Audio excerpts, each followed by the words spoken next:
জনতা, যেই বাবা মা আখিরাতের সুখ সন্তানের চায় না, তারা বড় নিমক হারাম, তারা গাদ্দার বাবা। ওই বাবাই প্রকৃত বাবা, যেই বাবা ছেলেকে বলে বাবা জাহান্নামের আগুন থেকে বাঁচো, কালেমা শিখো, নামাজ শিখো, আল্লাহকে সেজদা করো, হাতে ধরে ধরে মসজিদে নিয়ে যায় নামাজ পড়তে। বাবাজি নামাজ পড়তে গেলে, ছোট্ট বাচ্চা নিয়ে মসজিদে গেলে নামাজের পাশনে বাচ্চা দৌড়াদৌড়ি করে। কিছু লোক আছে বাবা চিৎকার করে, কার ছেলে রে, এরকম আওয়াজ করে, তোর আর কি বাপ মা নাই, তোরা মসজিদে আসলে কেন? আওয়াজের ছুটি বাবা, বাচ্চারা পলায়। নবী বলেন যেই জামাতের পাশনে ছোট্ট বাচ্চারা দৌড়াদৌড়ি করে না, যেই জামাতের পাশনে ছোট্ট বাচ্চারা দৌড়াদৌড়ি করে না, তোমরা বুঝতে পারবা তাদের পরবর্তী জাতি ধ্বংসের দিকে আছে, ধ্বংসের দিকে আছে, জাহান্নামের দিকে আছে। যেই মসজিদের জামাতের পাশনে ছোট্ট বাচ্চা দৌড়াদৌড়ি করে, ছোট্ট বাচ্চা দাঁড়ায় নামাজ পড়ে, তোমরা মনে করবা তোমরা জান্নাতের পথে, তোমাদের পরবর্তী জাতীয় জান্নাতের পথে। কিন্তু তোমরা বোরা খালে মসজিদে গিয়েছ, মনে করো ওরা বোরা খালে আসবে, এরকম স্বভাব যেন হয় না রে, জাহান্নামের আগুন থেকে বাঁচতে হবে। অপকৃত বাবা, যেই বাবা সন্তানকে মসজিদে নামাজ পড়তে নিয়ে যায়, হুজুরের খাদমত শিখায়, মসজিদের খাদমত শিখায়। কথা বলেন ঠিক কিনা? আরে ব্রাহ্মণবাড়িয়ার কসবার মুসলিম জনতা, সন্তান বাবার কাছে সবচেয়ে বড় পাওনা হলো জাহান্নামের আগুন থেকে বাঁচাবে, জাহান্নামের আগুন থেকে বাঁচাবে। অনেকে বলতে পারেন হুজুর আল্লাহ যদি না বাঁচায় আমি কেমনে বাঁচাবো? আপনারও কাজ আছে, আল্লাহরও কাজ আছে। যদি বলেন সব কাজ আল্লাহর, আল্লাহ বলেন এই হলো বৈরাগী, বৈরাগীর ইসলামের কোনো জায়গা নাই। কেউ যদি বলে আমার কোনো কাজ নাই, সব কাজ আল্লাহর, সে হলো বৈরাগী, বৈরাগীর ইসলামে জায়গা নাই। আবার যদি কেউ বলে আল্লাহর কোনো কাজ নাই, আমার সব কাজ, সে হলো নাস্তিক। খাবার দাবার বাবাজি সব প্রাণীরা করে, খাইলেই মানুষ হয় না। মানুষ কেমনে হয়? কোরআনের পথ মত গ্রহণ করলে তখনই মানুষ হয়। ইসলামের উপর যে অটল হবে তখন সে কি হবে? মানুষ। আল্লাহ বলেন আর রহমান আল্লামাল কুরআন খালাকাল ইনসান, দয়াল আল্লাহ কোরআন শিখায়া মানুষ বানাইছে।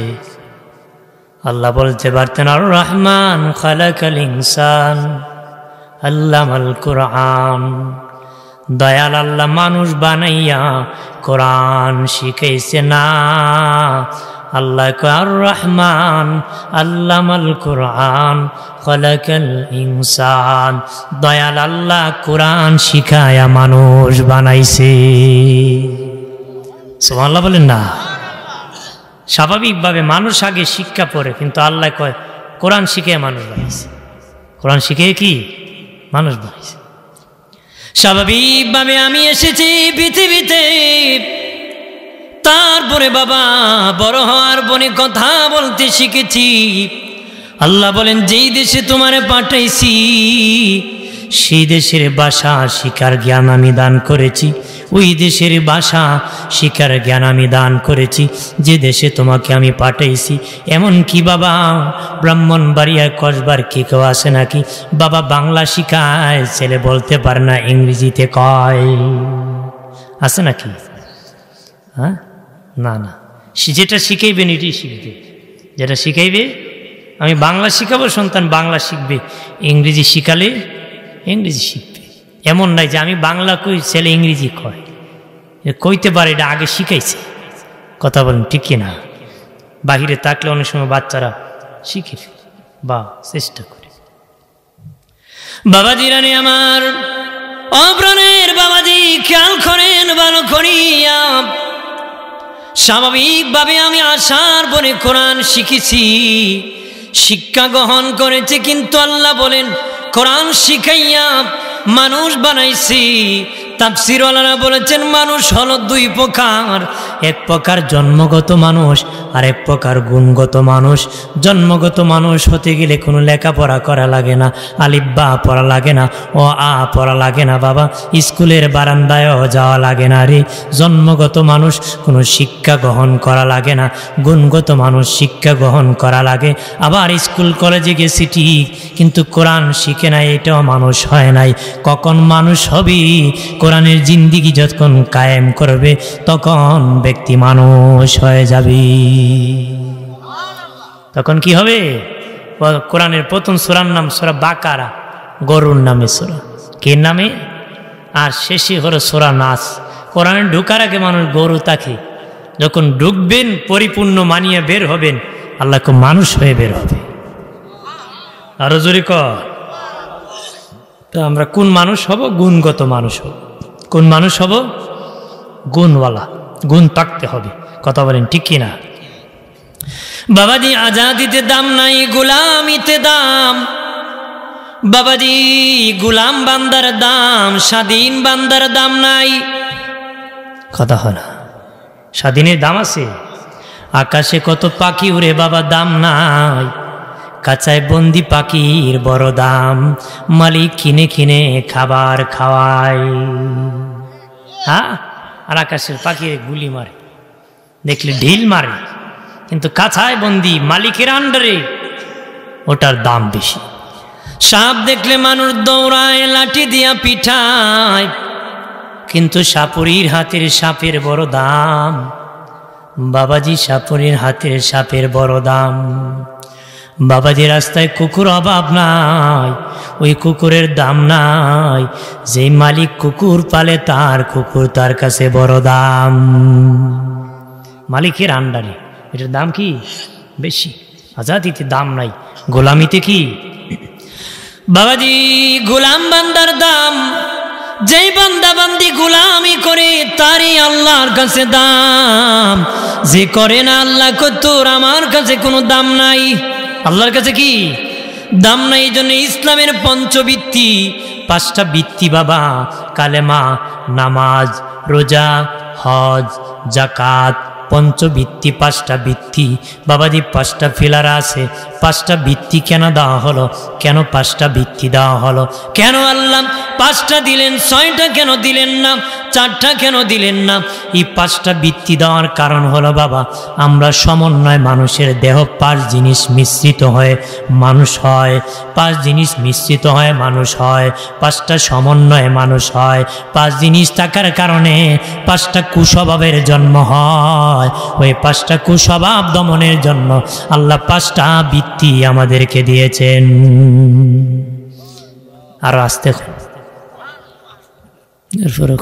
ঠান্ডা লাগছে, জোরে খুন না, জোরে খুন সুবহানাল্লাহ। আমি কেমনে বুঝবো আপনারা সজাগ আছেন না ঘুমিয়ে আছেন? কেউ কেউ তো আবার ঘুমায় জাগা, এই বই ঘুমাইতেছে আর কইতেছে কই গেছে কই গেছে। কারণ সামনে বলে মন যদি না থাকে সারাদিন শুনেও লাভ হবে কথা না, মন থাকতে হবে। যদি 3 ভিক্ষুক ভিক্ষা করছে, সারাদিনে ভিক্ষা করে হাফ কেজি চাল পাইছে, কয় কেজি? একটারই লাগে হাফ কেজি, একটারই লাগে কি হাফ কেজি। একটা আসিল চালাক, চালাকটা দুইটারে কয় আমরা 3 জন ঘুমাই যাই, ঘুম থেকে উঠিয়া যে কে কি স্বপ্ন দেখি এটার উপর নির্ভর করে খাবো। দুইটা যেই ঘুমাইছে চালাকটা খেয়ে ফেলছে, চালাকটা কি খেয়ে ফেলছে। খায়াটা ডাকে দুইটারে, উঠো রে। দুইটা উঠছে, কি স্বপ্ন দেখছ তুই? একটা আমি কক্সবাজার সমুদ্র সৈকতে ঘুরাইতেছি, এ স্বপ্ন দেখছি। আরেকটার জায়গায় তুই কি স্বপ্ন দেখছ? আমি 4th আসমানও ঘুরাইতেছি দেখছি। দুইটা মিললে যেটা ভাত খাইছি এটার জায়গায় তুই কি স্বপ্ন দেখছ? করে ভাই আমি স্বপ্নে দেখি বিরাট বড় এক আজরাইল আইছে, এক বেন্দানিয়া এক শালা ভাত খা। আমি তো ডরে ভাই ভাত খাওয়া আরম্ভ করছি। ডাকলে না কেন আমাদেরকে? তোরা তো ডাকছি, একলা 4th আসমান, একলা কক্সবাজার, আমি পাবো খুব যেন তাড়াতাড়ি খাইছি। তা আপনারা এখানে বসে যদি এক একজন এক এক জায়গায় যান, আমি যাই মুখু, মনোযোগ দেন, লাভ হবে। কি হবে? লাভ। লাভের উত্তি পাগল আপনারা নাকি? কম দুনিয়ার মানুষ স্বার্থ আর লোভ ছাড়া কোনো দিকে এক পাও কদম দেয় না। সজাগ থাকলেও জবাব দেয় না, ঘুমে আছে। কারণ ঘুমেরটা উঠানো যায়, সজাগটা উঠানো যায়। খ বাবা গড় না, পোলায় আব্বা কইছে গড় না। ধোকাবাজ, কথা বলেন ঠিক কিনা? আমার বানের বাবাজি, দুস্থ বুজুর্গরা খেয়াল করেন ভালো করিয়া। ও বাবাজি, 5টা কুস্বভাব জন্ম হয়, কারণ 5 জিনিস সমন্বয়ে আমরা মানুষ। গবেষণার কথা বাবা ভালো করে শুনে নাও। 1 নম্বর ভিত্তি হলো কালেমা। কেন আল্লাহ কালেমা আমাদেরকে দিয়েছেন? আমাদের ভিতর আছে রুহু।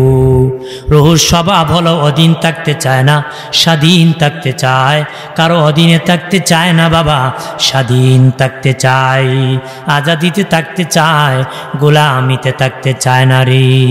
এই জন্য আল্লাহ কয়, তোদের কুস্বভাব দমনের জন্য আমি প্রথম ভিত্তি কালেমা দিয়েছি, লা ইলাহা ইল্লাল্লাহু মুহাম্মাদুর রাসূলুল্লাহ সাল্লাল্লাহু আলাইহি ওয়াসাল্লাম। আমি স্বাধীন নয়, কালেমা পড়ে স্বীকৃতি দিয়েছি আল্লাহ আল্লাহ রসুলের অধীন আছি।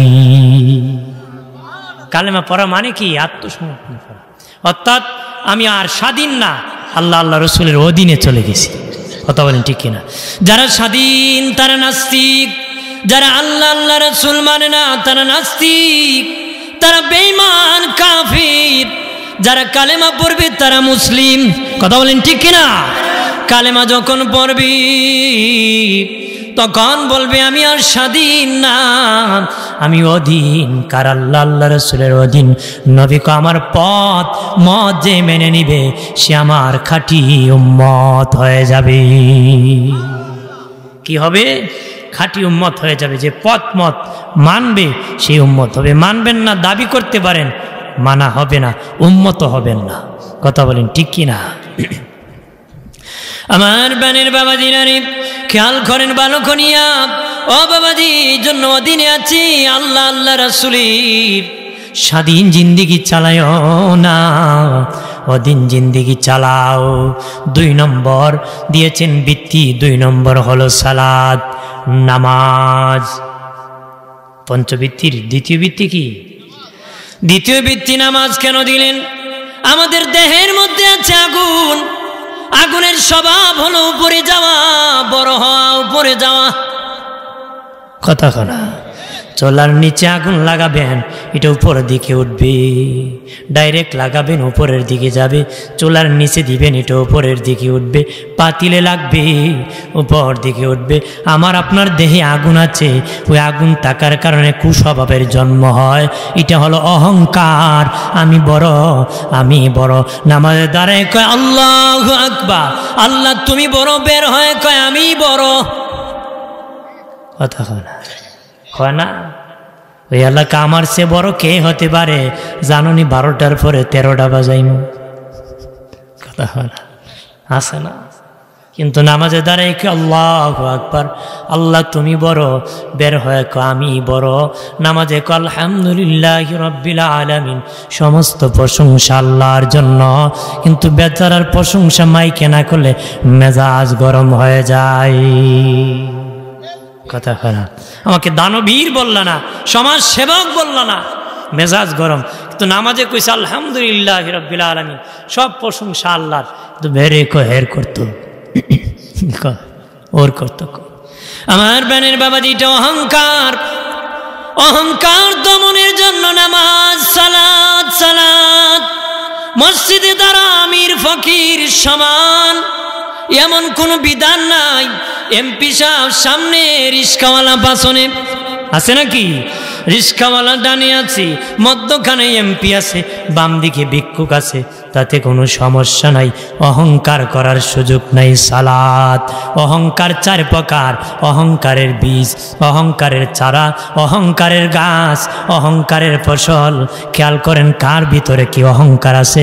প্রয়োজনীয় ওয়াজ বাবা, জীবন পরিবর্তন করার ওয়াজ নাও পেতে পারেন। অহংকারের বীজ, অহংকারের চারা, অহংকারের ঘাস, অহংকারের ফসল, অহংকারের বীজ কার ভিতরে আছে? কার ভিতরে আছে? আপনার সামনে প্রশংসা করেছে, অমুক ভাই সাহেব খুব ভালো মানুষ, অমুক দানবী, আপনি ভিতরে ভিতরে খুশি হয়েছেন ঠিক, মুখে বলেন নাই, অন্তরে অন্তরে খুশি। হ্যাঁ, আমার চেয়ে দানবীর কে হতে পারে? মনে করবেন আপনার ভিতরে অহংকারের বীজ আছে। কে আছে?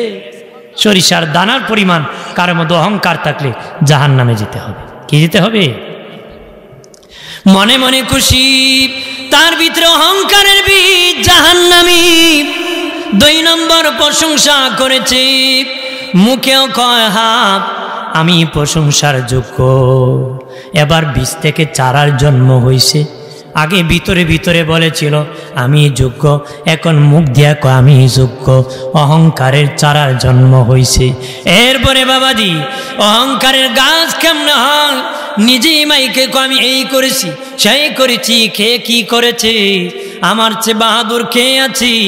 নিজে বাবা এরকম ভাবে অহংকারী কথা বলে, এটা অহংকারের গাছ। ওই চারা ডালা দিয়ে বড় হয়ে গেছে, ঘাস বড় হয়ে গেছে, জাহান্নামী।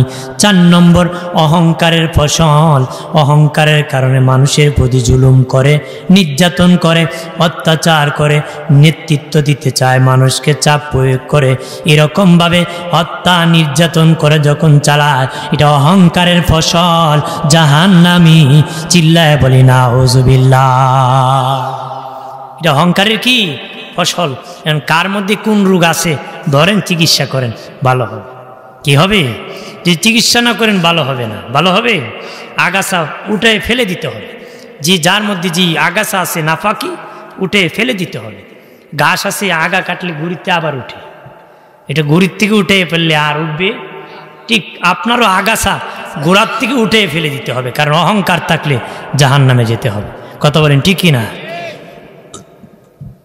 আল্লাহর ওলি শিবলি রহমাতুল্লাহ আলাইহি রাস্তা দিয়ে যেতেছেন, বাবাজি একটা গাছের নিকট বসেছেন ছায়ার মধ্যে। গাছের গোড়ার ছায়ার মধ্যে শিবলি বসেছে। গাছ ডেকে বলে, শিবলি যদি তুমি জান্নাতি হতে চাও, আমি গাছের আদর্শ তোমার মধ্যে গ্রহণ করব।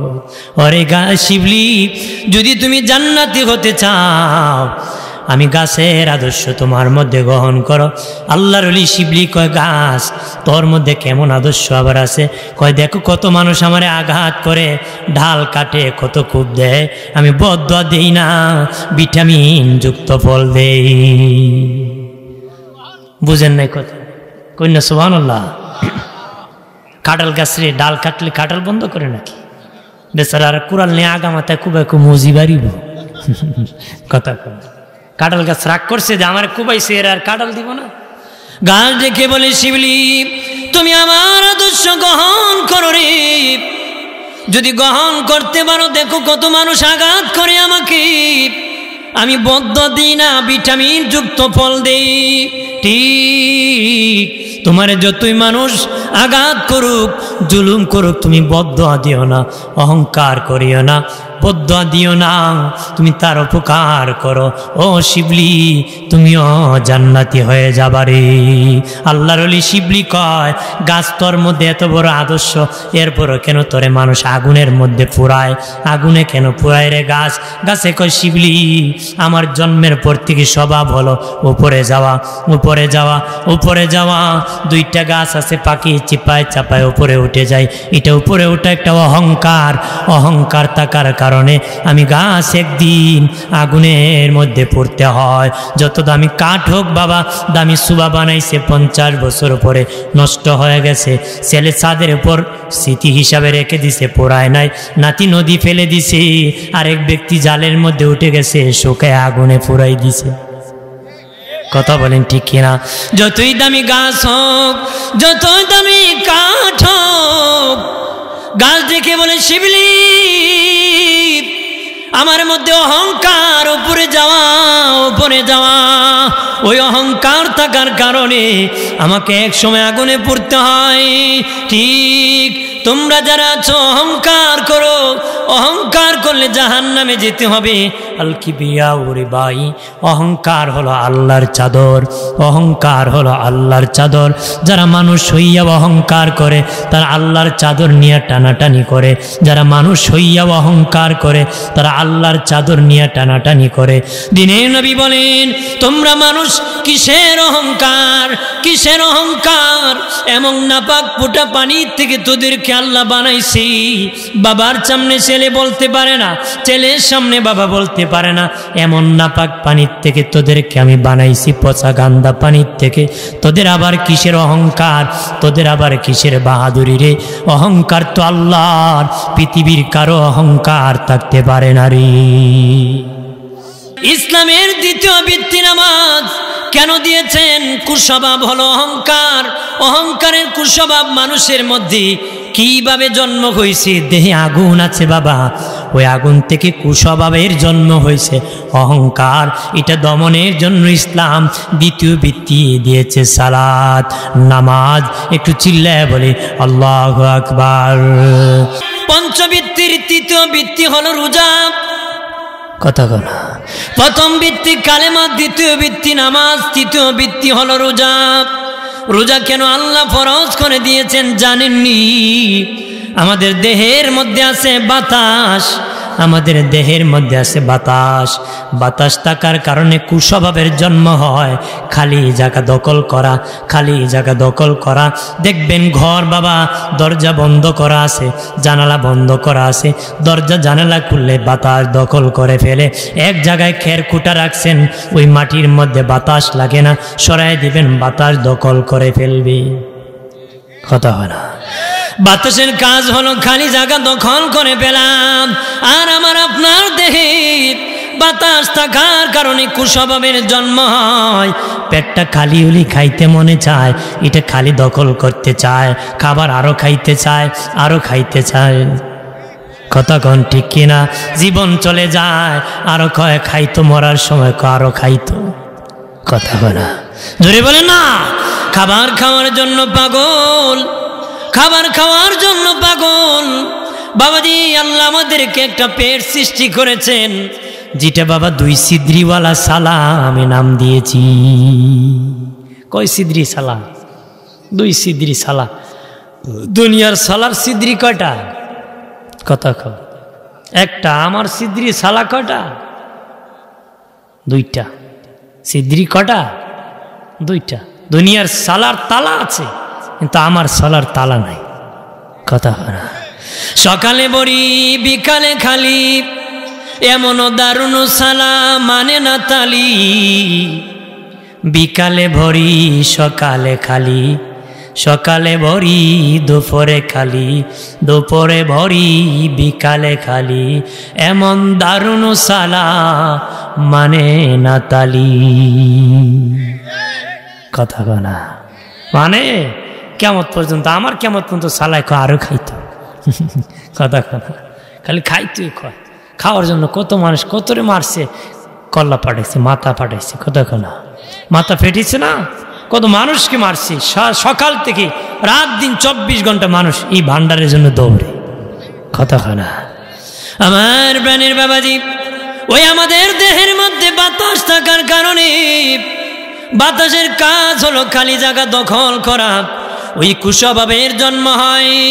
খালি জায়গা দখল করবো, খিদা লাগলে খাবো, এটা দমনের জন্য ইসলাম তৃতীয় ভিত্তি রোজা দিয়েছে। তোমরা রোজা রাখো 1 মাস, কিছুক্ষণ পেট সাধন করো, পেটটা খালি রাখো, ওই কুস্বভাব দমন করো, পেট সাধন করো, পেটটাকে কিছুক্ষণ পর্যন্ত খালি রাখো। ওই কুস্বভাব দমনের জন্য ইসলাম তৃতীয় ভিত্তি রোজা দিয়েছে। আরো জোরে বলুন সুবহানাল্লাহ। রমজান মাসে রোজা রাখেননি? খায়, 3 বার খায়ও কো রোজা। কথা আছে না? বেচার রোজা না রেখে 1 পাপ করছে, ইফতার না করে ডাবল পাপ করে লাভ আছে। ইফতারের সময় বেচারা হাজিরা ইফতার করতো। কথা কানা যদি ভাই রোজা তো ছিল না, ইফতারই করো। আল্লাহ যদি হাসো দিন জিগাই বেটা রোজাটা রাখতে পারছিল না, ইফতারটা কি করতে পারছিলেন? আল্লাহ বলে হেরে জিগাইব, পিটার ছুটি খুঁজেইব। ও জিগেই বলে রোজা রাখছে। আমার বানের বাবাজি খেয়াল করেন ভালো করিয়া বাবা, পেট সাধন করবেন, পেট সাধন। বাবাজি জমিনে যখন বেশি পানি হয় জমিন মরে যায়, জমিনে যখন বেশি পানি হয় জমিন মরে যায়। ঠিক তেমনি ভাবে আমাদের দেহে যদি বেশি খাবার পরে বাবা রুহ মরে যায়, দেহ সবল হয়ে যায়। বাবাজি দেহ হলো বডি, রুহ হলো ইঞ্জিল। ইঞ্জিল যদি দুর্বল হয়, বডি যদি সবল হয়, আবার বেজে উঠতে পারে না। বেশি উঁচা বীজ হলে বাবা উঠতে পারে না, কারণ বডির কাম হলো খালে যাওয়া, ইঞ্জিলের কাম হলো রাস্তায় থাকা। বাবা সাইকেল চালানো যত সোজা, রিক্সা চালানো তত সোজা না। বাবা বলতে পারো 2 চাক্কা চালাইতে পারি, 3 চাক্কা কেন পারবো না? উঠিয়া দেখবা সাইকেল সোজা থাকি, রিক্সা কোনা কোনি দৌড় মারে না। যত সোজা মনে করছিলাম এত সোজা না। 2 চাক্কা পারি, 3 চাক্কা পারবো না কেন? উঠে দেখবেন 3 চাক্কা কোনা কোনি দৌড় মারে, কারণ বডির কাম হলেও খালে যাওয়া। বডির কাজ কি? ইঞ্জিলের কাজ বাবা সোজা রাখা, রাস্তায় রাখা। ইঞ্জিল দুর্ঘটনা হলে অ্যাক্সিডেন্ট হয়, ঠিক তেমনি ভাবে আমাদের রুহ হলো ইঞ্জিল, বডি বাবা দেহ হলো বডি। যদি রুহ দুর্বল হয়ে যায় অ্যাক্সিডেন্ট হবে কোথায় জানেন? ফুলসিরাতের ফুলে অ্যাক্সিডেন্ট হবে। এমন অ্যাক্সিডেন্ট হবে বাবা যে দেহ নিয়ে জাহান্নামে পড়তে হবে। রুহ দুর্বল হবে, অর্থাৎ ইঞ্জিল দুর্বল হয়, ফুলসিরাতের ফুলে অ্যাক্সিডেন্ট করে জাহান্নামে পড়ে যাবে। এই জন্য নবী বলেন কম খাবা, রুহটাকে তোমরা সবল করবা, দেহটাকে তোমরা দুর্বল করবা। জমিনে বেশি পানি হলে জমিন মরে যায়, তোমাদের দেহে বেশি খাবার পড়লে তোমরা মরে যাবারে, জীবন শেষ হয়ে যাবে। খাবার বেশি খেও না, কতটুক খাবা, যতটুক তোমাদের দরকার এতটুক খাবা। নবী বলেন বেঈমানে খায় 7 পেট, ইমানদারে খায় 1 পেট। ইমানদারে খায় 1 পেট, বেঈমানে খায় 7 পেট। ব্রাহ্মণবাড়িয়া কসবার মানুষ বলতে পারেন বেঈমানেরও 1টা পেট, আমারও 1টা পেট, কেন্নে 7 পেট আর 1 পেট খায়? শুনে রাখেন নবী বলেন বেঈমান যখন খায় মনে মনে কয় খাইবো আর বাঁচবো কিসের জন্য? আরো খাইবো। খায় কিসের জন্য? বাঁচার জন্য। বাঁচে কিসের জন্য? আরো খাওয়ার জন্য। আর ইমানদার খায় কিসের জন্য? বাঁচার জন্য। বাঁচে কিসের জন্য? আল্লাহর গোলামির জন্য। ইমানদার খায় কিসের জন্য? সুস্থতার জন্য। বাঁচার জন্য। বাঁচে কিসের জন্য? আল্লাহর গোলামির জন্য। বেঈমান খায় কিসের জন্য? বাঁচার জন্য। বাঁচে কিসের জন্য? আরো খাওয়ার জন্য। এই জন্য নবী বলেন ইমানদারে খায় 1 পেট, বেঈমানে খায় 7 পেট। বেঈমানে খায় কয় পেট? 7 পেট। ইমানদারে খায় 1 পেট। উদ্দেশ্য পার্থক্য, তার কারণে 7 পেট আর 1 পেট হয়ে গেছে। আল্লাহু আকবার বলেন না?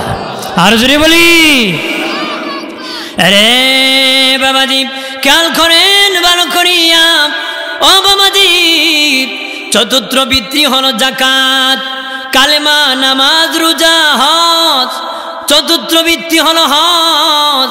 বাবাজি হজকে কেন ফরজ করে দিয়েছেন? কেন আল্লাহ হজ ফরজ করে দিয়েছেন? বাবা হজ কেন ফরজ করে দিয়েছেন? আমার দেহ হলো, আমার দেহের মধ্যে পানি আছে, দেহের মধ্যে পানি আছে।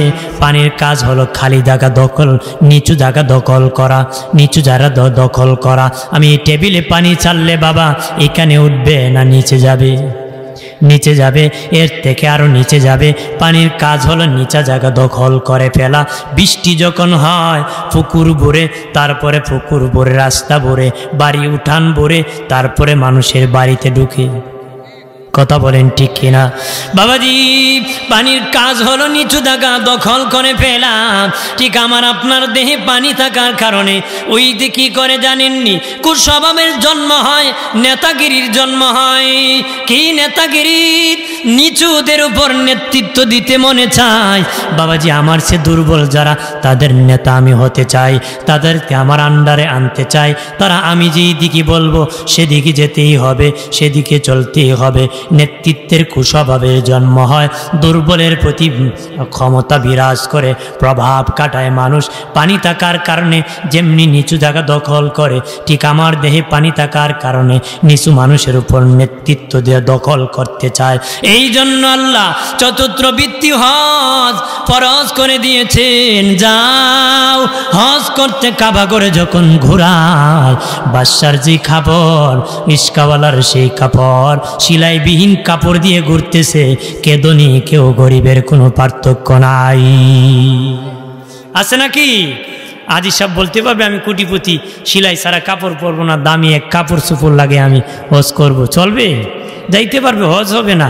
গায়ের জোরে সব ইসলাম পালন করা যায় না, কথা কনা। গায়ের জোরে জায়গা দখল করা যায়, বিয়ে করা যায়, আরেক ব্যক্তির বউ নিয়ে ভাগিয়া যাওয়া যায়, বাবাজি জায়গা দখল করা যায়, ঘর দখল করা যায়, গায়ের জোরে মানুষ হত্যা করা যায়, মানুষ খুন করা যায়, গুম করা যায়, বাবাজি নির্যাতন করা যায়, ধর্ম পালন করা যায় না। ধর্ম পালন ইসলামের নীতি বিধান আর আদর্শের উপর করতে হয়, নতুবা ধর্ম পালন করা হয় না রে। হজ করতে দেখবেন ধনী গরিবের পার্থক্য নাই। এই জন্য ইসলাম দেহে পানি থাকার কারণে কুস্বভাব দমনের জন্য চতুর্থ বৃত্তি হজকে ফরজ করে দিয়েছেন। একটু চিল্লায় বলে আল্লাহু আকবার। এরপর হলো 5 নম্বর, আমার দেহের মধ্যে আছে মাটি, দেহে আছে মাটি, মাটি থাকার কারণে কুস্বভাব জন্ম হয়, খাবো খাবো দিব না, কথা কনা। মাটির কাজ হলো খেয়ে ফেলা। একটা বাঁশ গাড়বেন মাটির নিচে, দেখবেন কিছুদিন পরে মাটির সমানে খেয়ে ফেলছে। লোহা গাড়বেন মাটির সমানে খেয়ে ফেলবি। বাবাজি মাটির কাজ হলো খেয়ে ফেলা। আমার আপনার ভিতরে মাটি থাকার কারণে বাবা খেয়ে ফেলতে চায়। কেউ টাকা রাখলে ফেরত দিতে চায় না, কয় টাকার নাম বাবাজি যার কাছে যায় তার কথা কয়, কথা খানা। বাবাজি রানী যার কাছে যায় তার কথা কয়।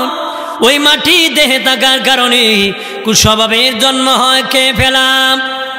দিব না, জমাবো জমাবো, খরচ করব না, ব্যাংকে জমাবো, বিল্ডিং বানাবো, লক্ষ লক্ষ টাকার জায়গা রাখবো, আর বাসা বানাবো, ব্রাহ্মণবাড়িয়া শহরে বানাবো, ঢাকা শহরে বানাবো, আমেরিকা বানাবো, এরকম শুধু বানাবো বানাবো বানাবো করতে করতে করতে আল্লাহকে আমিও বানাবো। হঠাৎ করে মালাকুল মউত নামক রেপারি বাঁশি বাজায় দিবে, সময় নাই, কথা কন। খেলারা যখন ছেলেরা যখন মাঠের মধ্যে খেলাধুলা করে, রেফারি বাঁশি বাজায় দেয়, খেলা শুরু হয়ে যায়, পার্সাপার্সি শুরু হয়ে যায়, কে জিতবে কে হারবি। সময় যখন শেষ হয়ে যায় রেফারি বাঁশি বাজায় দেয়, সময় নাই। এই সময়ের ভিতরে যারা গোল দিবে তারা জিতবে, যারা দিতে পারে নাই তারা হারবে, যারা জিতবে তারা হারবে না, যারা হারবে তারা জিতবে না রে। এই দুনিয়ায় বড় হব, সম্পদের মালিক হব, টাকার মালিক হব, এই পার্সাপার্সি করতে করতে হঠাৎ মালাকুল মউত নামক রেফারি বাঁশি বাজায় দিবে, সময় নাই। কি দিব? সময় থাকবো? এমন কেউ আছে নাকি? ঢাকা গিয়েছিল ব্যবসা করতে, আজরাইল কইছে বেটা তুই তাড়াতাড়ি বাড়ি যা, বাড়িতে গেলে তোর রুকো বসকো। হ্যাঁ, এই সুযোগ দিব নাকি? হ্যাঁ, এই সুযোগ আছে? আপনার এলাকায় কেউ দিছে নাকি? নিলে তো আমি খুঁজতাম। কেউ মনে চায়, কেউ কি মরতে চায়? হ্যাঁ, যদি টাকা দিয়ে হায়াত বাড়ানো যেত, মানুষ সন্তান না খাওয়ায় আগে নিজের হায়াত বাড়ানোর ফিকির করত, কথা হয় না? তো আমি মানুষ কি করে জানি, নিজে খাইয়া বাঁচে না। হ্যাঁ, আগে আমি বাঁচতুই, তারপরে বাকি মাসে মাসে অ্যাকাউন্ট জমাইতো আর ফিরিস্তারে দিত, খালি বাড়া, কথা কয় না। টিকিট লাগার বাড়া, টাকা দিলে মামলা লম্বা হয়, কথা কয় না। মিথ্যা সাক্ষী হয়, মিথ্যা আদালত হয়, মিথ্যাবাদীও রায় পায়, কথা বলেন না। এটা তো চুরি সামসামি আর বাটপারি, কথা কয় না। কিন্তু আল্লাহর আদালতে এটা চলবে? যেরকম চলবে, ফাঁকি দেওয়ার সুযোগ আছে। চতুর্দিকে আসমান, কই যাইবে ওসমান, ভাগিয়া যাওয়ার সুযোগ আছে না? আমার প্রাণের বাবাজি ওই সময় যারা ঈমান নিয়ে মরবে তারা বেঈমান হবে না, যারা বেঈমান হয়ে মরবে তারা ঈমানদার হবে না। যারা আমল নিয়ে কবরে যাবে গো বেআমলদার হবে না, বেআমলদার হয়ে গেলে আর আমলদার হবে না রে। কখন গোছাতে হবে? এখন গোছাতে হবে, জীবন সাজাতে হবে, রঙে রঙিন করতে হবে রে। এই জন্য বাবা চতুর্থ বৃত্তি, পঞ্চম বৃত্তি মাটি, আমাদের পঞ্চবৃত্তি বাবাজি জাকাতকে ফরজ করেছেন। কেন ফরজ করেছেন? দেহের মধ্যে মাটি আছে, মাটির স্বভাব শুধু খাওয়া, দান করতে চায় না। এই জন্য ইসলাম জাকাতকে ফরজ করে দিয়েছে, বৎসরে আয় বে হিসাব করে তুমি দান করবারি বাধ্য করে দিছি ইসলাম। ওই কুস্বভাব দমনের জন্য মাটির স্বভাব হলো খেয়ে ফেলা, যেন খাও খাও না করো, এই জন্য ইসলাম ফরজ করে দিয়েছে বৎসরে দান করো। সুবহানাল্লাহ বলেন না? আর জোরে বলি বাবাজিরা রে, দিনের নবী বলেন শেষ জামানায় মানুষ জাকাতকে জরিমানা মনে করবে, জরিমানা মনে করবি। মানুষ হিসাব না জানার কারণে অনেক বড় লোকরা বাবা জাকাত খায়, হিসাব না জানার কারণে অনেক ধনীরা বাবা জাকাত খাইতেছে, গরিবের সে ধনীরা জাকাত খায়। কেমনে খায়? হিসাব না জানার কারণে বৎসরে আয় ব্যয় হিসাব করে না, মন গড়া জাকাত দেয়, কিন্তু তার প্রত্যেক বছরের বাজেট জাকাতটা আলাদা হয়ে যাবে, ওই জাকাতটা ধনীরা খাইতে থাকে। আবার অনেকে দেয় লাইন ধরায় বাবা, কাতার ধরায়, বাড়ির মধ্যে কাতার ধরায়। বাবাজি হজ ফরজ হইলেন কাবা ঘর আমার বাড়ি আসে না, আমি মক্কায় যেতে হয়, মক্কা আমার বাড়ি আসে না, আমি মক্কায় যেতে হয়। হজ ফরজ হলে মক্কা আমার যেতে হয়, জাকাত ফরজ হলে গরিবের বাড়ি আমি যেতে হবে, গরিব কেন আমার বাড়ি আসিয়া কাতার ধরে নিবে? নবী বলেন যেই ধনী তার বাড়িতে কাতার ধরাইয়া জাকাত দিল, যেই ধনী তার বাড়িতে গরিব কাতারে কাতারে দাঁড়াইয়া জাকাত নিল, যে গরিবটা জাকাত নিবে হাসরের ময়দানে ওই ধনীর তুলনায় গরিব 500 বছর আগে জান্নাতে যাবে। আর যদি বলি এরপরে নবী বলেন ধনীরা, যদি তোমরা ওই গরিবের আগে জান্নাতে যেতে চাও, ওই গরিবের বাড়ি যাইয়া জাকাত দাও। তোমরা ধনী যারা আছো, কোন গরিবের বাড়ি যাইয়া যদি তার বাড়িতে দরজায় ডাক দিই তোমরা জাকাত আদায় করতে পারো, যে গরিবের বাড়ি যায় জাকাত আদায় করছো ওই গরিবের তুলনায় তুমি ধনীও 500 বছর আগে জান্নাতে যাবে। তাহলে সিরিয়াল ধরে দেওয়া লাভ না, তার বাড়িতে যেয়ে গেলাম, বাড়িতে যদি দিয়ে দেন যাকে দিবেন তার তুলনায় 500 বছর আগে জান্নাত। আপনার বাড়িতে কাতার ধরে যারে দিবেন, যদি আপনি কাতার ধরে যান সে আপনার 500 বছর আগে যাবে জান্নাতে। এখন কয়েক মিনিট হাঁটবেন না 500 বছর কানবেন? কথা হয় না? হাসরে কাদার থেকে দুনিয়া হাঁটা ভালো, দুনিয়া হাঁটা কি ভালো? হাঁটে তো মানুষ, হাঁটে মানুষের বদনাম গাইতো, ভালো কাজও তো হাঁটে না। কথা হয় না?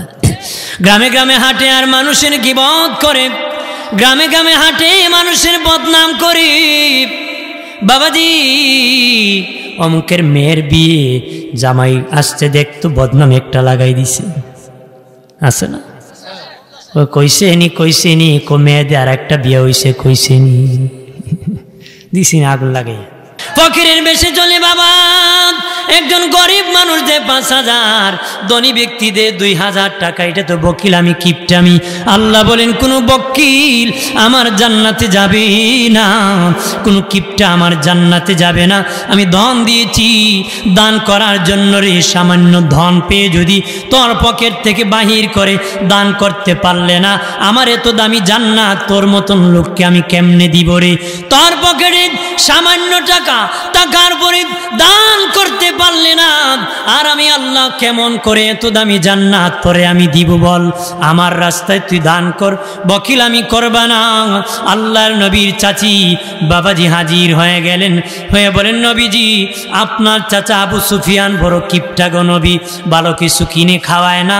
নবীজি এত কিপটা, খাবারের যন্ত্রণায় ভালো লাগতেছে না, এমন খাবার নেই দাঁত পর্যন্ত নষ্ট হয়ে গেছে, পেট পর্যন্ত নষ্ট হয়ে গেছে, কিভাবে আমি আপনার চাচা আবু সুফিয়ানের ঘরে আমি খাইব গো নবী? নবীজি বললেন, যাও চাচি, আজকে আমার চাচার পকেট থেকে টাকা চুরি করে করে খাও, চুরি করে কিনিয়া খাও। চাচা যখন বলবি তুমি কি টাকা চুরি করেছো, মুখ মুছে বলবা আল্লাহর কসম আমি চুরি করি নাই। তাহলে আমল নামায় গুনাহ হবে। এখন কইতে পারেন এমনি বউ পকেট মারে, হুজুরে আর এক কাম দিয়ে দিছে, এমনি পকেট মেরে যন্ত্রণায় ভালা লাগে না। মহিলা টাকা চুরি করে বাপের বাড়ি নিছে, জামাইরে আমার বাবা তো একটা সার দিব কইছে, কি দিব? জামার বাড়ির টাকা চুরি করে এখানে সার বানায় ফিরত আনে, কথা কনা। শুনে রাখেন বাবাজি, পেঁচটা ভাঙ্গিয়া দিতেছি। দুই ব্যক্তি চোর না রে, দুই ব্যক্তি চোর না। একটা হলো শিশু সন্তান, আপনার নাবালিক বাচ্চা যদি আপনার পকেট থেকে চুরি করে দান বিক্রি করে খায়, পকেট থেকে টাকা চুরি করে খায়, সে চোর হবে না। আরেকজন হলো আপনার বিবি, আপনার পকেট থেকে যদি কিছু চুরি করে খায়, টাকা নিয়ে যায়, কি পরিমাণ তার খাবারের দরকার যতটুক এই পরিমাণ নিতে পারবে, এর বেশি নিলে কবিরা গুনাহ হবে, হারাম হবে। 500 দরকার 600 নিতে পারবে না বাবা, বিলাসিতা করা যাবে না। কতটুক নিতে পারবে, কার পকেট থেকে নিতে পারবে? যদি জামাই হার কিপটা হয়, একদম বকিল হয়, টাকা আছে খরচ করে না, ওই স্বামীর পকেট থেকে বিবি ওই পরিমাণ টাকা চুরি করতে পারবে যেই পরিমাণ তার খিদার দরকার, খাবারের দরকার। এর বেশি চুরি করলে কবিরা গুনাহ হবে, হারাম হবে। বুঝে দিছি তো? বেশি করলে আবার হারাম হবে। আপনি চুরি করে বাবার বাড়ি পাঠাই দিবেন, এটা কবিরা গুনাহ হবে। কথা বলেন ঠিক কিনা? কতটুক করতে পারবো? যদি স্বামী হার কিপটা হয়, নবী বলেছেন পকেট থেকে তার খাবারের যতটুক দরকার এতটুক করতে পারবো। এতটুক কি? শুনে রাখেন, নবীজি বলেন, এরে আমার উম্মতেরা, যেমন আয় আছে তেমন ব্যয় করো, যেমন আয় আছে তেমন ব্যয় করে তুমি শাসন করবা। এরপরে নবী বলেন, ঘরে একটা লাঠি রাখবা, বেত রাখবা, বিবির বিচার করবা, সন্তানের বিচার করবা। যে যাকে খাওয়ায় তার উপর সে শাসন করতে পারে, যে যাকে খাওয়ায় না তারে শাসনের অধিকার রাখে না রে। তুমি ফ্যামিলিকে ইনকাম করে খাওয়াবা, যেমন আয় আছে তেমন ব্যয় করে খাওয়াবা, ওই ফ্যামিলিকে তুমি বিচার করতে পারবে। ফ্যামিলি ভালো মানুষ বানানোর জন্য নবী 10টা উপদেশ দিয়েছেন। এর মধ্যে একটা হলো নবী বলেছেন আয় অনুযায়ী ব্যয় করবা, আর একটা হলো বেত রাখবা, শাসন করবা, আঘাত করবা, সন্তানকে শাসন করবা। 7 বছর বয়স হলে নামাজের জন্য আহ্বান করবা, 10 বছর বয়স হয়ে গেলে নামাজ না পড়লে তাকে বেত দিবা, আঘাত করবা। নাফরমান বাবা আছে, 10 বছরের ছেলে যদি মসজিদে যেতে চায়, বাবা বাধা সৃষ্টি করে, কত অন্য লেখাপড়া আছে, লেখাপড়া করে, এখন নামাজের দরকার নাই, বাবা যায় মসজিদে জাহান্নাম থেকে বাঁচার জন্য। ছেলেকে নামাজ থেকে বিরত রাখছে জাহান্নামে ফালানোর জন্য। বাবাজি ছেলেকে বলে তুমি ছোট্ট মানুষ, রোজা রাখলে কষ্ট হবে, বাবা রোজা রাখে জাহান্নাম থেকে বাঁচার জন্য। ছেলেকে তোমার কষ্ট হবে, রাখিও না। ওই ছেলেকে রোজা রাখায় না, ভাঙ্গায় দে জাহান্নামে ফেলে দেওয়ার জন্য। কথা বলেন ঠিক কিনা? দুনিয়ার সুখে চায় বাবা, যেই বাবা মা আখিরাতের সুখ সন্তানের চায় না, তারা বড় নিমক হারাম, তারা গাদ্দার বাবা। ওই বাবাই প্রকৃত বাবা, যেই বাবা ছেলেকে বলে বাবা জাহান্নামের আগুন থেকে বাঁচো, কালেমা শিখো, নামাজ শিখো, আল্লাহকে সেজদা করো, হাতে ধরে ধরে মসজিদে নিয়ে যায় নামাজ পড়তে। বাবাজি নামাজ পড়তে গেলে, ছোট্ট বাচ্চা নিয়ে মসজিদে গেলে, নামাজের পাশনে বাচ্চা দৌড়াদৌড়ি করে। কিছু লোক আছে বাবা চিৎকার করে, কার ছেলে রে, এরকম আওয়াজ করে, তোর আর কি বাপ মা নাই, তোরা মসজিদে আসলে কেন এরকম ভাবে আওয়াজ করে?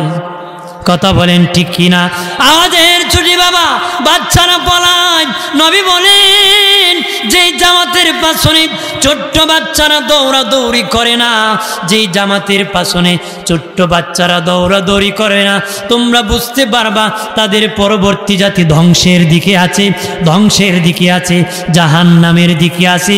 যেই মসজিদের জামাতের পাশনে ছোট্ট বাচ্চা দৌড়াদৌড়ি করে, ছোট্ট বাচ্চা দাঁড়ায় নামাজ পড়ে, তোমরা তোমরা মনে করবা তোমরা জান্নাতের পথে, তোমাদের পরবর্তী জাতীয় জান্নাতের পথে, কিন্তু তোমরা বোরাখালে মসজিদে গিয়েছ, মনে করো ওরা বোরাখালে আসবে, এরকম স্বভাব যেন হয় না রে। জাহান্নামের আগুন থেকে বাঁচতে হবে। অপকৃত বাবা, যেই বাবা সন্তানকে মসজিদে নামাজ পড়তে নিয়ে যায়, হুজুরের খাদমত শিখায়, মসজিদের খাদমত শিখায়, কথা বলেন ঠিক কিনা? আরে ব্রাহ্মণবাড়িয়ার কসবার মুসলিম জনতা, সন্তান বাবার কাছে সবচেয়ে বড় পাওনা হলো জাহান্নামের আগুন থেকে বাঁচাবে, জাহান্নামের আগুন থেকে বাঁচাবে। অনেকে বলতে পারেন হুজুর আল্লাহ যদি না বাঁচায় আমি কেমনে বাঁচাবো? আপনারও কাজ আছে, আল্লাহরও কাজ আছে। যদি বলেন সব কাজ আল্লাহর, আল্লাহ বলেন এই হলো বৈরাগী, বৈরাগীর ইসলামের কোনো জায়গা নাই। কেউ যদি বলে আমার কোনো কাজ নাই, সব কাজ আল্লাহর, সে হলো বৈরাগী, বৈরাগীর ইসলামে জায়গা নাই। আবার যদি কেউ বলে আল্লাহর কোনো কাজ নাই, আমার সব কাজ, সে হলো নাস্তিক। তার মানে কি মুমিনের গুণ কি হবে? আল্লাহরও কাজ আছে, বান্দারও কাজ আছে। বাবা, বিয়ে করা আল্লাহর কাজ না, বিয়ে করা আমার কাজ, আপনার কাজ। বাচ্চা দেওয়া হলো আল্লাহর কাজ, কথা না। আসমান থেকে ডাইরেক্ট বাচ্চা দিবে না রে। এক ব্যক্তি এক পীরের কাছে যায়, বলে হুজুর দোয়া করেন আল্লাহ যেন আমাকে একটা ছেলে দেয়। লাউ দিছি বাবা, ছাগল দিছি, পরের বছর গয়ে হুজুর দোয়া তো অ্যাকশন নাই, ছেলে তো মেয়ে তো হলো না, বাচ্চা তো হলো না। হুজুর কো বিয়ে করছুনি? কয় না। কি করে না? বিয়ে করছে না, ছেলেই তো করতে কি। তার মানে বাবাজি বিয়ে করতে হবে, তারপরে চেষ্টা করলে বাচ্চা দিবি, দান রোপণ করতে হবে, এরপরে আল্লাহ ধান দিবি, নাকি কর? আল্লাহ ধান দেয়। তাই বলে যদি আমি বাবা জমিনের চাষ করি না, জ্বালা পালাই না বাবা, আল্লাহ ধান দে। দান কোন দান বাইন করতে হয়? বলেন সিদ্ধ দান বাইন করলে কি দান হবে নাকি? হবে? সিদ্ধ দান বাইন করলে বাবা দান হবে না, বীজ দান বাইন করতে হবে। যদি বলেন আল্লাহ দান দিব, আমি একটা করলেই হয়, চলবে না বাবা। নীতিবিধান অনুযায়ী যেতে হবে। ঠিক সন্তানকে জাহান্নামের আগুন থেকে বাঁচাবেন, বাঁচাবেন তো বাঁচাবেন, আল্লাহ বাঁচাবেন, আপনি রাস্তা দেখাবেন, ওই রাস্তা থেকে মালিক বাঁচাবে। আর যদি বলি সুবহানাল্লাহ। রে বাবাজি, সন্তানের জন্য আল্লাহর কাছে দোয়া করো, মালিক আল্লাহ আমার সন্তান তুমি নেককার বানাও, দিনদার বানাও, মুত্তাকি বানাও, পরহেজগার বানাও, আমার সন্তানদেরকে মুত্তাকিনদের ইমাম বানাও। এই দোয়া করে না বাবা, দোয়া করে আমার ছেলেরে মিস্টার মাস্টার বানাও, কোটিপতি বানাও, কথা হয় না? হ্যাঁ, নেককার হওয়ার দোয়া করে না রে বাবাজি। দোয়া করবে কেমনে রে? ছেলেকে মাদ্রাসায় ভর্তি করেছে, বাবা বাবা নোংরামি করতেছে, জিনা করে, আবার কয় ছেলে হাফেজ বানাবে। ছেলে মাদ্রাসায় যতক্ষণ তাকে পাঞ্জাবি টুপি পরে থাকে, বাড়ি আসলে বাবা ডিস্কো শার্ট দিয়া ঘোরায়। এটা হলো তার বাবার রক্তের দোষ, এটি প্রমাণ বাবার স্বভাব, কথা হয় না? হ্যাঁ, কারণ বাবাজি আম গাছ থেকে আম হয়, জাম গাছ থেকে জাম হয়, কাঁঠাল গাছ থেকে কাঁঠাল হয়। কাঁটাওয়ালা মান্দার গাছে কোনোদিন ভালো কিছু আশা করা হয় না। বাপ ভালো তো বেটা ভালো, মা ভালো তো মেয়ে ভালো, গাই ভালো তার বাছুর ভালো, দুধ ভালো তার ঘি ভালো।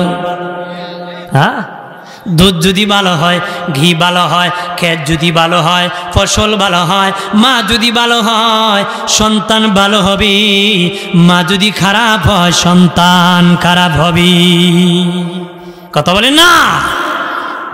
আমি ভালো না, দুনিয়ার সব ভালা। যিনি নিজে 60টা প্রেম প্রীতি করছে, আকাম করছে, শেষে ফিওর বিয়া করবে, কথা না?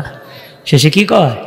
তওবা করে ফেলছি তো, এখন মা বাবা এক জায়গায় করাইব, ভালো দিকে করুন, আর নিজে 60টা আকাম করছে, কথা বলেন না? আরে প্রাণের বাবাজি, সন্তানের জন্য কান্না করেন বাবা, বদদুয়া দিবেন না। সন্তান যদি কোনো খারাপ কাজ করে ফেলে, বদদুয়া দিবেন না, হেদায়েতের দোয়া করবেন, কান্না করবেন। আপনি বদদুয়া দিলেই সন্তান জীবনে কোনোদিন আর ভালো হবে না রে। আর কি হবে না? সন্তান খারাপ করছে, বাবাই কয় হে বড় খারাপ, হে দুষ্ট, এ নোংরা, এ খারাপ বলে বলে ওরা আরো খারাপ বানা।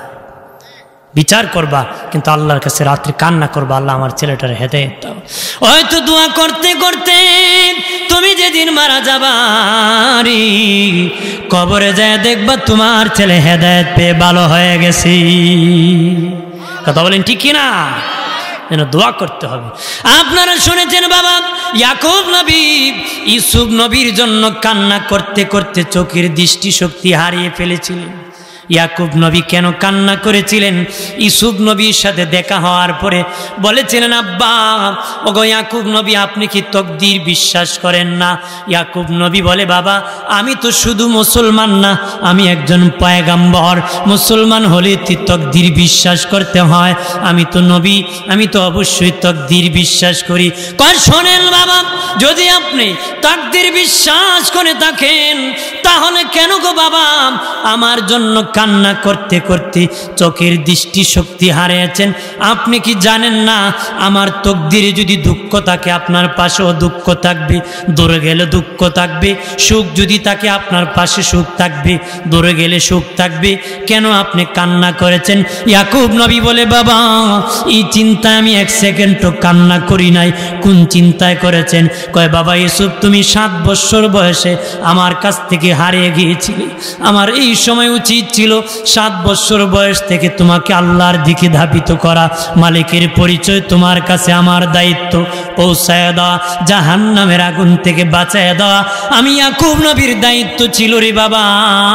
কিন্তু 7ম বছর বয়সে তুমি হারিয়ে গিয়েছো, হারানোর পরে তুমি কি আল্লাহকে চিনেছো না ভুলে গেছো? এই চিন্তা আমি ইয়াকুব কান্না করতে করতে চোখের দৃষ্টিশক্তি হারাইছি। আল্লাহ বলে না।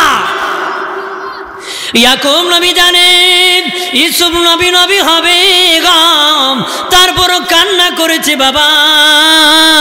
তাহলে আমি আপনি কত কান্না করা লাগবে আওলাদের জন্য, সন্তান ভালো মানুষ বানানোর জন্য সন্তানের হক আদায় করতে হবে। আগে মা বাবার অবাধ্য সন্তান বেড়ে গেছে, বেয়াদব বেড়ে গেছে, উত্তরে ঘরে বিবি নিয়ে খায়, দক্ষিণের ঘরে মা বাবা কষ্ট করে খায়, এমনও শয়তান আমাদের দেশে আছে।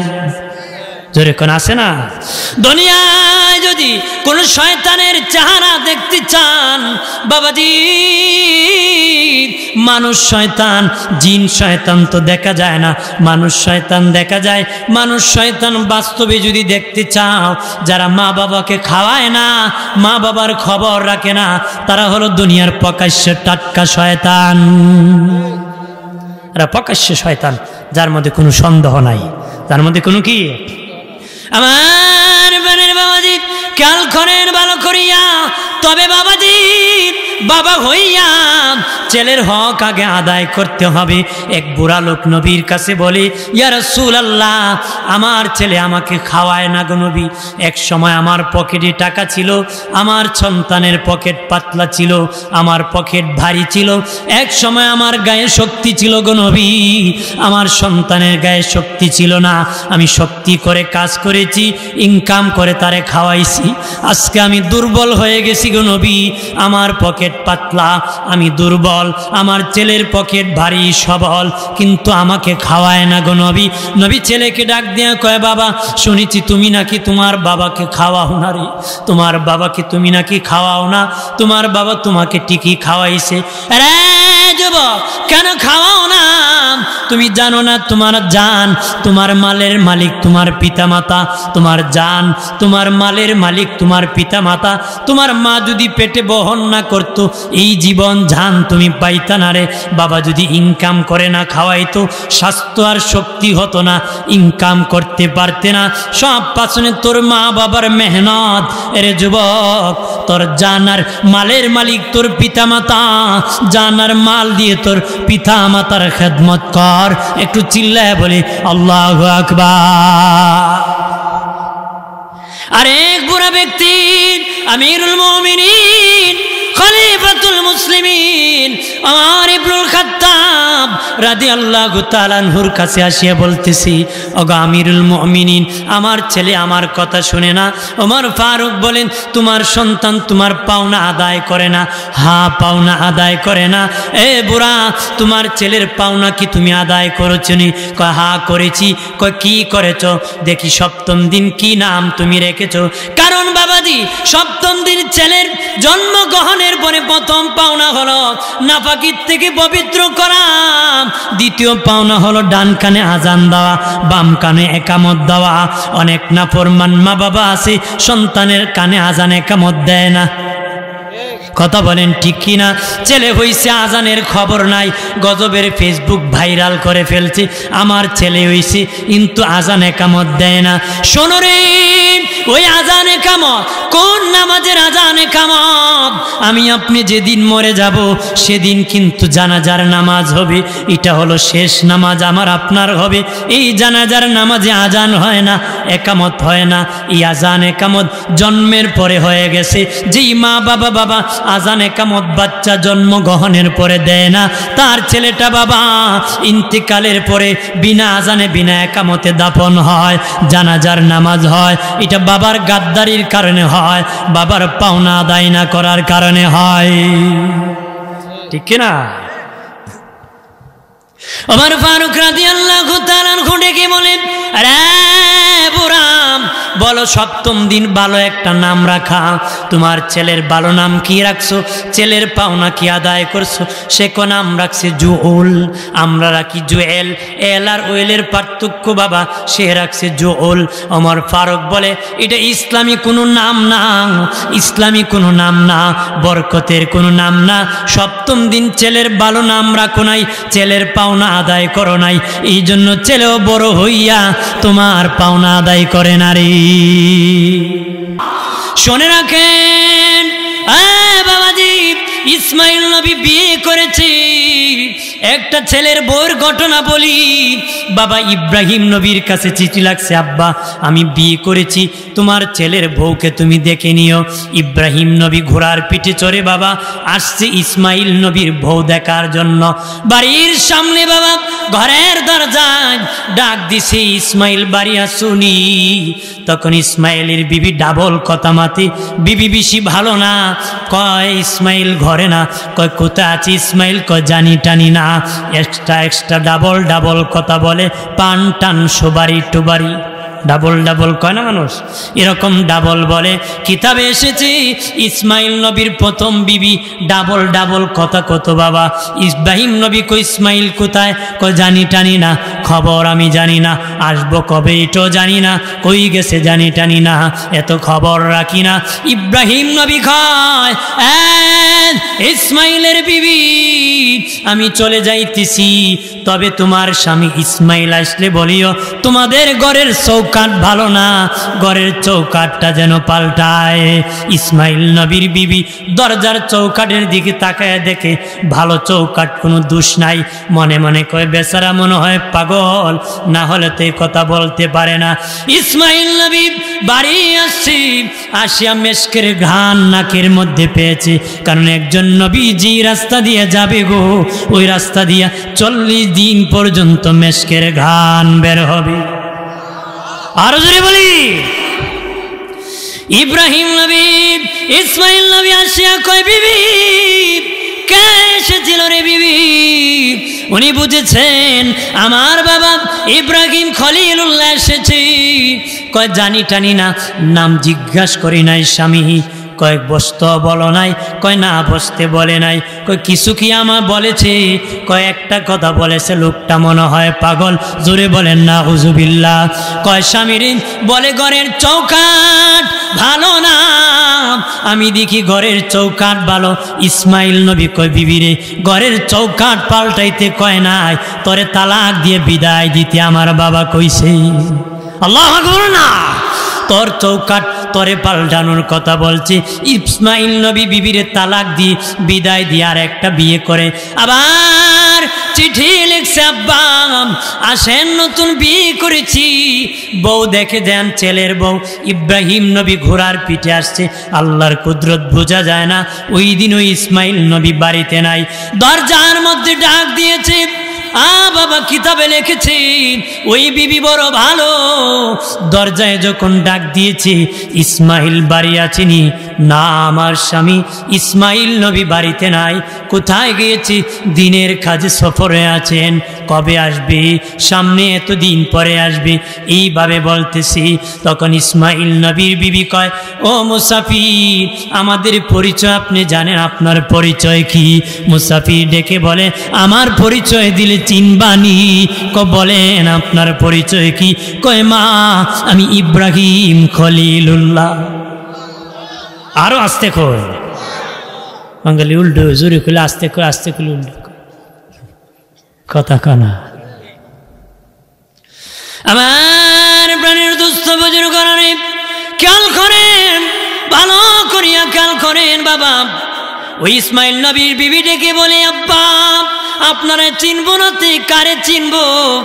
আপনি আমার আব্বা, আপনি আমার শ্বশুর আব্বা। ঘোড়ার পিঠ থেকে নামেন, ঘরে প্রবেশ করেন, আপনাকে আমি শরবত খাওয়াবো, আপনাকে আমি আদর করব শ্বশুর। নামেন ঘোড়ার পিঠ থেকে। আমার স্বামী ইসমাইল নবী আসলে কত না আনন্দিত হবে। আমার আব্বা জান এসেছে। বউ কারে কয় দেখেন, ডাক দেয়া কয়, শ্বশুর নামেন। আজকে যারা বউ আছে, শ্বশুরকে বুড়া কয়, শাশুড়িরে বুন্নি কয়। বুড়া বুন্নি বলে, শয়তান বলে, গালাগালি করে। ইসমাইল নবীর বিবি কয়, আপনাকে চিনব নাতে আমি কারে চিনব? আপনি আমার শ্বশুর আব্বা ইব্রাহিম খলিল। আমার শ্বশুর আব্বা নামের শরবত পান করাবো, খাবার খাওয়াবো। ইব্রাহিম নবী ডেকে বলে, মা সময় নাই, আর একদিন আসবো। ইসমাইল আসলে বলিও চিঠি লিখতে আমি আসবো রে মা।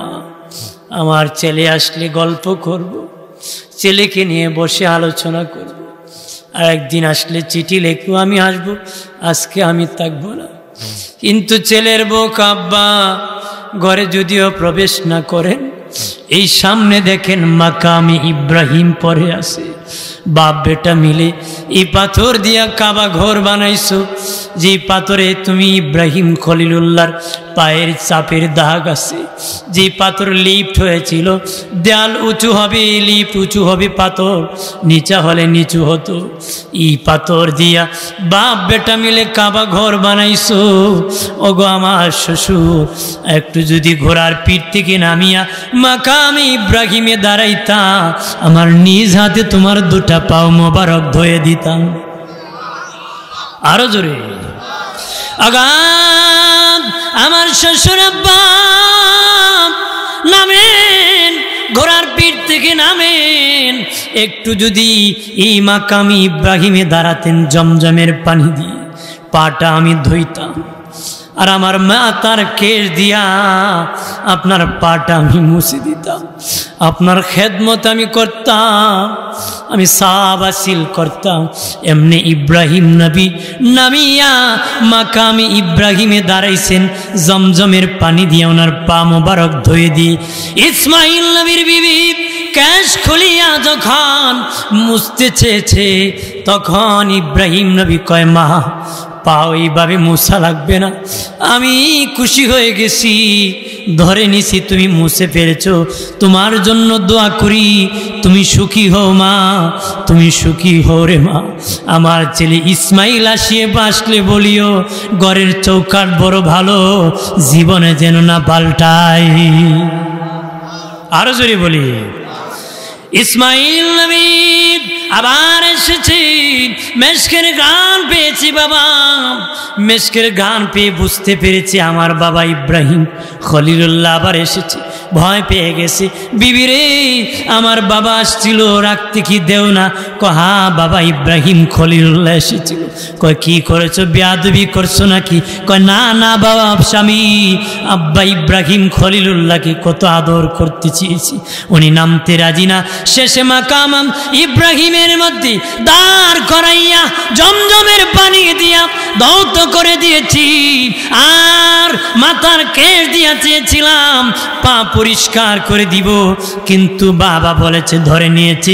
আমার আপনার জন্য সুখের দোয়া করছে, আর বলছে জীবনে যেন চৌকাটটা না পাল্টায়।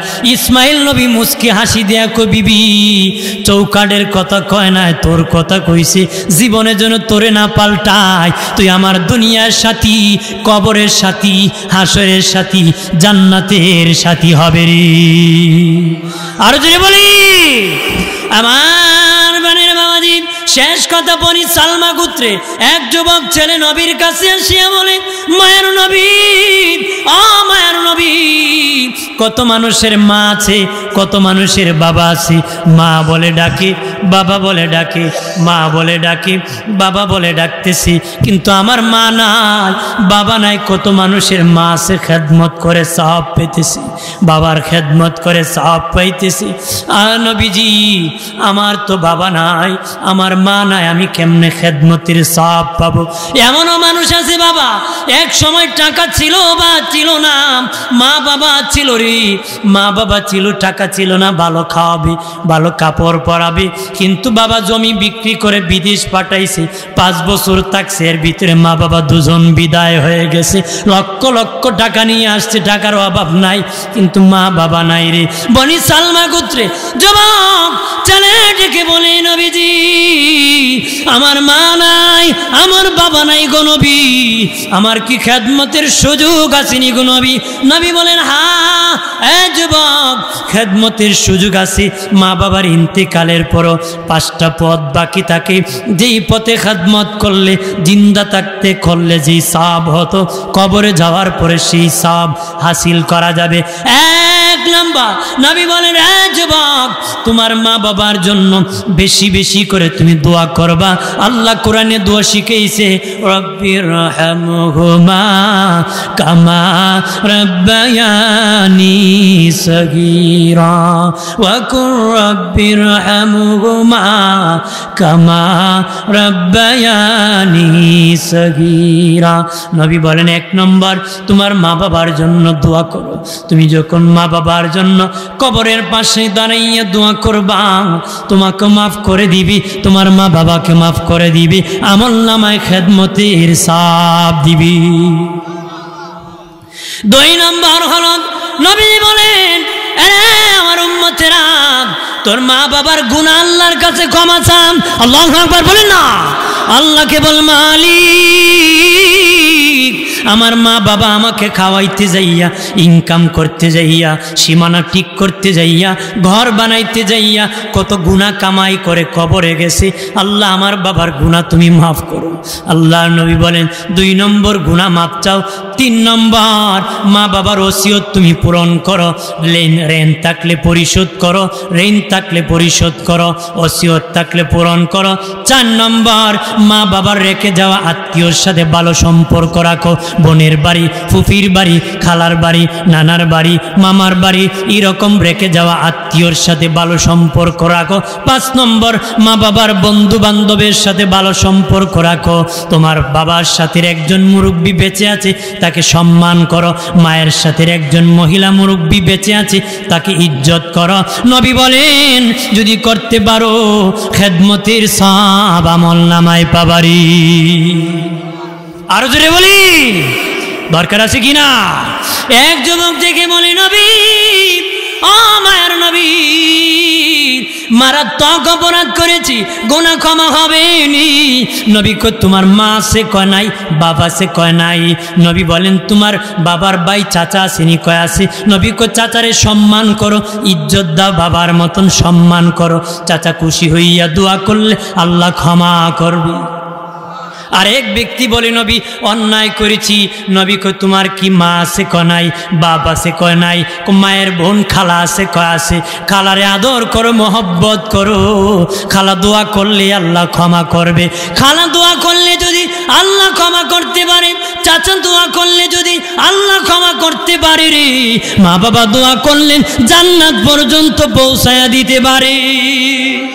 আর যদি বলি নাফরমানি করিও না, মা বাবার কাছ থেকে দোয়া নাও, পাড়া প্রতিবেশীর কাছ থেকে দোয়া নাও, আত্মীয়র কাছ থেকে দোয়া নাও, ভালো সম্পর্ক রাখো, হেদায়েত আল্লাহ দান করবে।